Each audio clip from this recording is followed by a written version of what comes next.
अस्सलाम वालेकुम दोस्तों। मेगा सोप सीरियल पापनगर जंजींदा नई एपिसोड में छा थींदो ऐं छा थियण वारो आहे। छा कमीनो वॾेरो बालाज खान राबेल वीचारी मां हथ कढंदो? छा मल्हार ऐं रोशन वारनि खे वॾेरो रावल खान आज़ादु कराए सघंदो? छा शेरदिल वारा हाणे वॾेरे बालाज खान खे छॾे ॾींदा?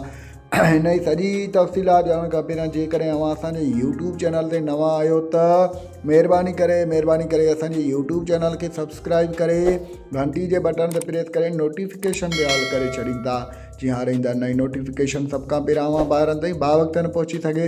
दोस्तों, अव्हां जो सब्सक्राइब करण सां को बैलेंस त कोन थो करे, बहरहाल असांजी काफ़ी हौसला अफ़ज़ाई वधंदी आहे ऐं पंहिंजो क़ीमती राय कमेंट सेक्शन में ज़रूरु ॾींदा। उन सां गॾु पंहिंजो शहर जो बि नालो ज़रूरु ॿुधाईंदा। हाणे हलूं था पंहिंजी मेन ॻाल्हि ॿोल तरफ़। जीअं त मेगा तव्हां त हुनजा वेरी आहियो ऐं हू बि तव्हांजो वेरी आहे। मूं मल्हार सां साथ जो वाइदो कयो हो। वरियल खान, तव्हां पंहिंजो वाइदो पाड़ियो आहे।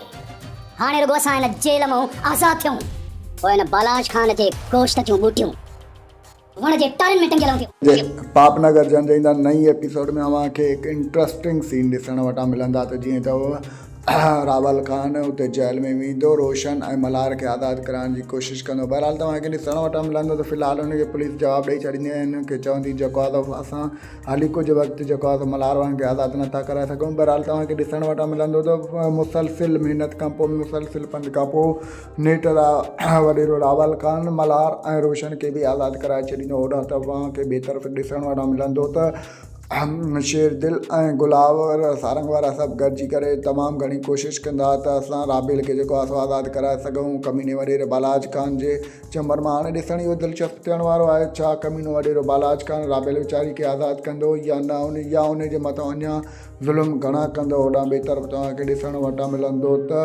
मुरादा ऐं मिठल बि जेको आहे वॾेरे बालाज खान जी नगरी में वेंदा। उहो जेको आहे सो मिठल हुनजे उताक ते वेंदो आहे, हुनजी घरवारी मुरादा वॾेरे बालाज खान जी घरवारी ॾे वेंदी ऐं उनखे चवंदी तव्हां मिनतूं कयो। अच्छा, वॾेरो बालाज खान कमीनो शख़्स पंहिंजी घरवारी जे मिनतुनि खे ॾिसंदो या उनखे कुझु रहम पवंदो ॻोठ जी न्याणी वीचारी राबेल जे मथां, या जेको आहे अञा वधीक ॻोठ वारनि मथां ज़ुल्म कंदो। छो जो कमाल वॾेरो बालाज खान वॾो कमीनो शख़्स आहे, कॾहिं बि उहो रहम करण वारो न आहे। होॾां ॿिए तरफ़ तव्हांखे ॾिसण वटां मिलंदो त हाणे कमाल खान कमीने जे इज़त जे मथां दाग़ लॻाए हुनजो वफ़ादार कुतो मंठार बि जेको आहे हुनजी जेको आहे सो धीअ खे खणी भॼी वेंदो आहे, हुनजी इज़त खे मिटी में मिलाए छॾींदो। दोस्तों, असांजो रिपोर्ट अव्हांखे कीअं लॻो? जेकॾहिं पसंदि आयो हुजे त महिरबानी करे पंहिंजो क़ीमती राय कमेंट सेक्शन में ज़रूरु ॾींदा। असांखे इजाज़त रखंदा। पंहिंजो ख़्यालु। अल्लाह हाफ़िज़। Thanks for the watching. Javed Ali Jalalani. अल्लाह हाफ़िज़।